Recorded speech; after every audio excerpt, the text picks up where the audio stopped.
बड़ी खबर के साथ बड़ी जानकारी आपके सामने। अलविदा जुमे की नमाज पर यूपी में प्रशासन अलर्ट, संवेदनशील इलाकों में पुलिस बल तैनात किया गया है। ड्रोन कैमरे, सीसीटीवी से पैनी नजर रखी जा रही है। आपको बता दें, पुराने लखनऊ को 5 जोन 18 सेक्टर्स में बांटा गया है। संभल को 11 जोन 18 सेक्टर्स में बांटा गया है। सोशल मीडिया पर आपत्तिजनक पोस्ट करने वालों पर भी पैनी नजर पुलिस और प्रशासन बनाए हुए है। तो बड़ी जानकारी इस वक्त की आपको बता रहे हैं। अलविदा जुमे की नमाज आज है और इसी को लेकर उत्तर प्रदेश में अलर्ट जारी किया गया है। भारी पुलिस बल की तैनाती, पुलिस फोर्स की तैनाती जगह जगह पर चप्पे चप्पे पर की गई है। ड्रोन कैमरे और सीसीटीवी की मदद से निगरानी रखी जा रही है। संभल, झांसी, कानपुर, लखनऊ, अयोध्या में भी भारी पुलिस बल की तैनाती की गई है, जहां पर कड़े इंतजाम भी किए गए हैं। सुरक्षा के लिहाज से सुरक्षा को लेकर संभल को 11 जोन और 18 सेक्टर्स में बांटा गया है। सोशल मीडिया पर भी पैनी नजर पुलिस और प्रशासन लगातार बनाए हुए है कि किसी तरह का आपत्तिजनक पोस्ट सोशल मीडिया पर ना किया जाए। इसको लेकर भी पैनी नजर पुलिस की सोशल मीडिया पर बनी हुई है। अलविदा जुमे की नमाज को लेकर ये तमाम इंतजाम पूरे प्रदेश भर में अलग अलग जिलों में किए गए हैं और चप्पे चप्पे पर पुलिस फोर्स की तैनाती है। बड़ी संख्या में पुलिस बल को यहाँ पर तैनात किया गया है निगरानी करने के लिए, कड़ी सुरक्षा करने के लिए। और साथ ही आपको बता दें कि त्योहार जो है उत्तर प्रदेश में वो शांतिपूर्ण और सौहार्दपूर्ण तरीके से मनाए जाए।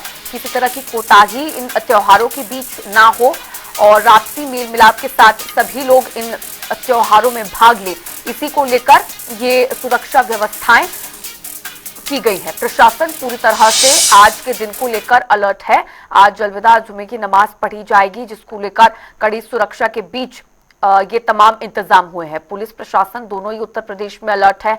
अलग अलग जिलों को कई जोन्स और सेक्टर्स में बांटा गया है। आगामी त्योहार ईद और अलविदा जुमे की नमाज के दृष्टिगत पर्याप्त पुलिस बल का व्यवस्थापन किया गया है। सभी इम्पोर्टेंट स्थान, भीड़भाड़ वाले क्षेत्रों में पुलिस बल लगाया गया है। सीसीटीवी के माध्यम से भी निगरानी की जा रही है। ड्रोन का भी उपयोग किया गया है। यूपी 112 का भी डिप्लॉयमेंट इस प्रकार किया गया है कि कोई भी इवेंट प्राप्त होता है तो त्वरित रूप से उसको अटेंड किया जा सके। पूर्व में भी सभी थानों पर पीस कमेटी की मीटिंग की गई है। सीओ, एसडीएम और जो पुलिस बल है वो भ्रमणशील है। इसके अलावा सोशल मीडिया पे भी लगातार निगरानी की जा रही है। अगर कोई भी व्यक्ति आपत्तिजनक या कोई भ्रामक सूचना प्रसारित करता है तो उसके विरुद्ध भी कठोरतम कार्रवाई की जाएगी। सभी लोगों को आगामी त्योहार ईद की शुभकामनाएं और पुलिस द्वारा पर्याप्त व्यवस्थाएं की गई है। तो त्योहारों को सकुशल संपन्न कराया जाएगा। पूरी तरह सतर्क है।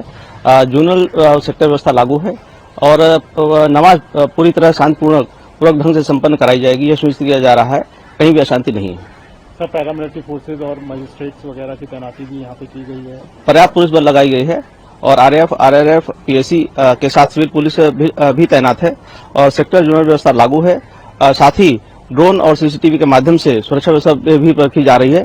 सभी संदिग्ध व्यक्तियों पर भी नजर रखी जाएगी। सर, सड़कों पर नमाज नहीं पढ़ने दी जाएगी, इस तरीके से किसकी व्यवस्था? यह पूर्व से ही निर्देशित किया गया था कि सड़कों पर नमाज अदा नहीं की जाएगी और सुनिश्चित किया जा रहा है। सभी लोगों ने इस पर अपनी सहमति भी व्यक्त की है। कहीं भी सड़क पर नमाज अदा नहीं की जाएगी, शांतिपूर्ण तरीके से नमाज संपन्न कराई जाएगी। जो है अलविदा जुम्मे की नमाज है कल, तो उसको लेकर के जो रायबरेली पुलिस ने अभी जो भी सेंसिटिव इलाके थे वहां पे पैदल मार्च किया है और जितने भी हमारे मस्जिद है वहां पे बातचीत कर ली गई है, वार्ता कर ली गई है उनसे और जो भी ड्यूटियां हैं उनको लगा दी गई है और इसको हम सबको संपन्न कराएंगे। और देखिए, ये तस्वीरें लगातार आपको दिखा रहे हैं अलग अलग जिलों से, जहां पर पुलिस बल भारी संख्या में तैनात किया गया है। प्रशासन और पुलिस दोनों ही टीम्स लगातार अलर्ट है। प्रशासन चौकस है। संभल, झांसी, कानपुर और अलग अलग जिलों में पूरे यूपी में जगह जगह पुलिस और प्रशासन को अलर्ट किया गया है, क्योंकि आज अलविदा जुमे की नमाज अदा की जाएगी। संवेदनशील जगहों पर पुलिस मुस्तैद है और जो अति संवेदनशील क्षेत्र है वहां पर और भी ज्यादा बड़ी संख्या में पुलिस फोर्स की तैनाती की गई है।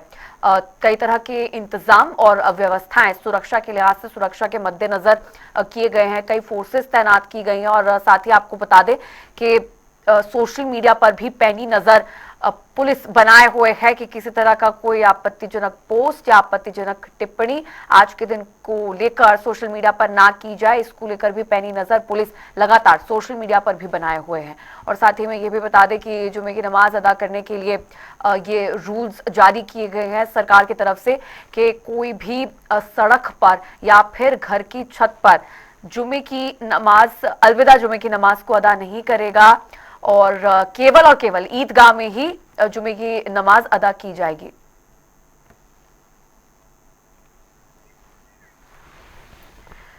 और तौकीर किदवई हमारे संवाददाता हमारे साथ लाइव जुड़ गए और भी ज्यादा अपडेट्स और जानकारी के साथ। तौकीर, आज के दिन को लेकर कई तरह के इंतजाम और सुरक्षा व्यवस्थाएं की गई हैं। लगातार हम तस्वीरों के जरिए अपने दर्शकों को टीवी स्क्रीन पर दिखा रहे हैं, लेकिन फिलहाल प्रदेश में किस तरह की स्थिति बनी हुई है और क्या इंतजाम किए गए हैं सुरक्षा को लेकर, ये विस्तार से बताएं।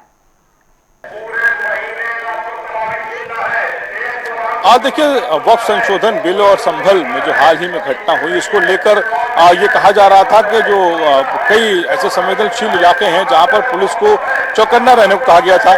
पुलिस ने ड्रोन से पुलिस गश्त करके, लोगों से संवाद करके, धर्मगुरुओं से बातचीत करके कहा है कि किसी भी तरह का विरोध प्रदर्शन न दर्ज किया जाए। फिलहाल all India Muslim personal law board ने कल एक लेटर जारी करके कहा था कि जो भी नमाजी हैं वो अपने हाथ पर काली पट्टी बांध कर निकले और इस वक्फ संशोधन बिल के खिलाफ एक सांकेतिक विरोध दर्ज कराएं। इसको लेकर देखिए कि आप तस्वीरों में ये काली पट्टी जरूर आज नजर आ रही है बाजुओं पर लोगों के।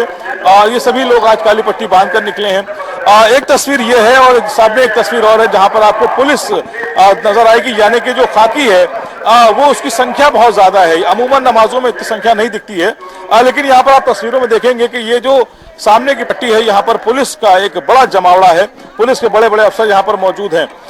फिलहाल कहा यह जा रहा था कि संबल में जिस तरह से बयानबाजी हुई उसको लेकर लोगों के बीच गुस्सा हो सकता है। औरंगजेब को लेकर अभी विवाद छिड़ा हुआ था हाल में, यह भी कहा गया कि औरंगजेब को लेकर भी मुस्लिम किसी तरह का विरोध प्रदर्शन कर सकते हैं। लेकिन आज शांति व्यवस्था है। लखनऊ की 3 बड़ी मस्जिदें, ईदगाह, नदवा और टीले अली मस्जिद, हम इस वक्त टीले अली मस्जिद पर हैं और आप तस्वीर देखेंगे कि यहाँ पर जो लोग हैं वो अंदर ही अभी काफी हद तक जगह खाली है। जहां तक ये कहा जाता है कि नमाज सड़कों पर ना पड़ी जाए, इसको लेकर एक्स डीजीपी सुलखान सिंह ने भी आज एक लंबा चौड़ा सोशल मीडिया पोस्ट किया।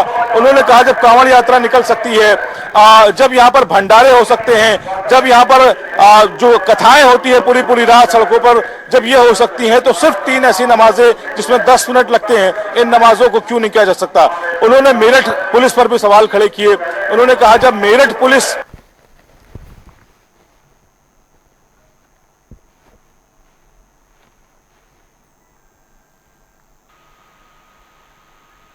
कैबिनेट मिनिस्टर है सेंट्रल में जयंत चौधरी, उनकी तरफ से भी बयान आया। उन्होंने कहा कि ये भेदभाव की राजनीति है, हम इससे अलग है, हम इस तरह के फरमान को नहीं मानते, क्योंकि सिर्फ 3 ऐसी नमाजें हैं जिसमें जो ईदगाहों में अदा की जाती है, इस वजह से भीड़ ज्यादा होने की वजह से लोग मस्जिद से बाहर तक आ जाते हैं।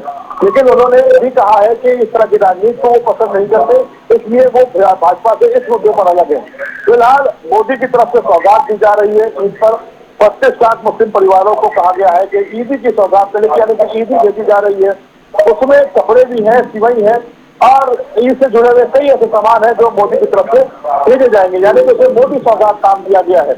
इसी बीच इस तरह के फरमान आना अधिकारियों की तरफ से कि नमाजें नहीं होंगी, सड़कों पर नमाज नहीं होगी, इसको लेकर जो कौन से अधिकारी हैं या फिर सहयोगी जो मंत्री हैं उनकी तरफ से कड़ी प्रतिक्रिया आज देखने को मिली है।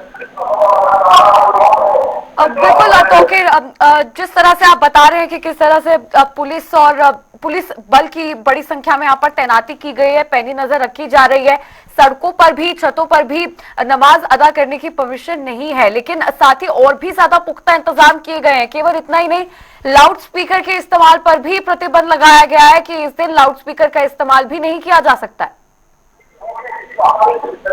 सुप्रीम कोर्ट की गाइडलाइन को लेकर कुछ लोग अभी फिलहाल कोर्ट पहुंचे थे और ये कहा गया था कि जो मस्जिद है खासकर वहां से लाउड स्पीकर उतारे जा रहे हैं।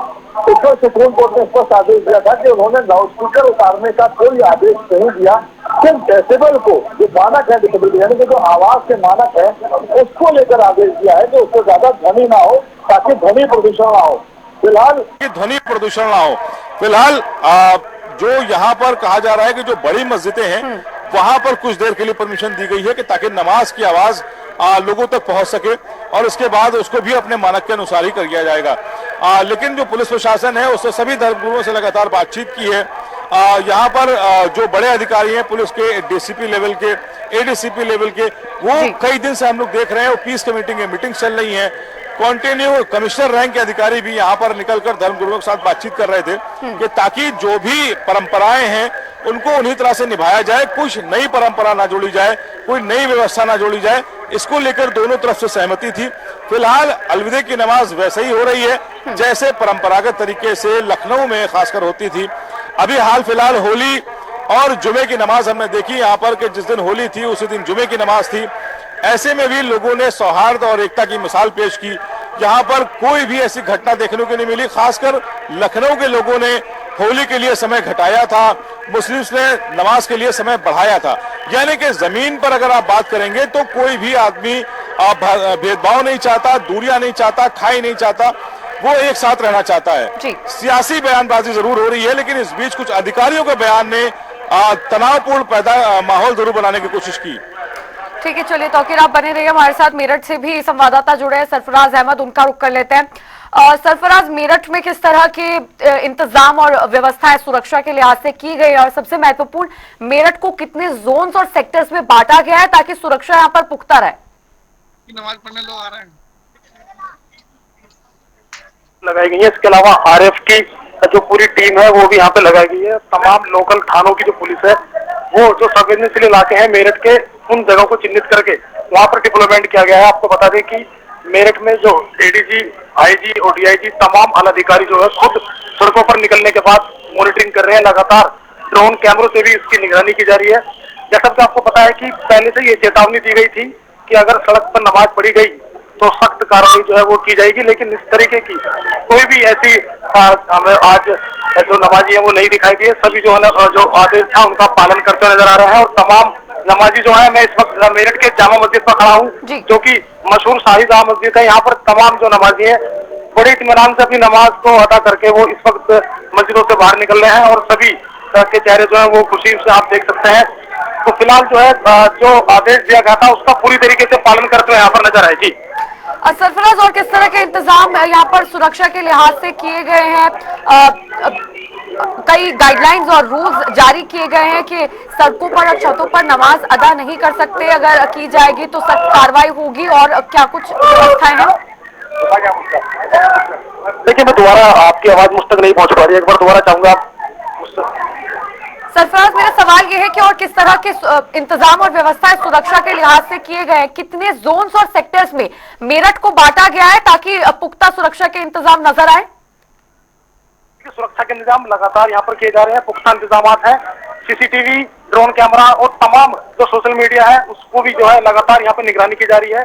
किसी तरह की कोई कोताही यहाँ पर बढ़ती हुई नहीं दिख रही है। आपको बता दें कि मेरठ के शाही जामा मस्जिद पर इस वक्त सैकड़ों की संख्या में जो सुरक्षा कर्मी है वो लगे हुए हैं। लोकल पुलिस, पीएससी और जो आरएफ की टीम है वो लगातार यहाँ पर मॉनिटरिंग कर रही है और जो नमाजी है वो सुकून से नमाज पढ़ने के बाद मस्जिद से जो है वो बाहर निकल रहे हैं। और ऐसे में कहा जाए कि एक जो है सफल यहाँ पर जो प्रयास हो रहा है ताकि जो अलविदा की जो नमाज है जुमे की वो शांति तरीके से संपन्न यहाँ पे हो गई है। जी चलिए ठीक है, बहुत बहुत शुक्रिया सरफराज अहमद जुड़ने के लिए, तमाम जानकारी के लिए, और तौकीर किदवई आपका भी जुड़ने के लिए और अपडेट्स साझा करने के लिए।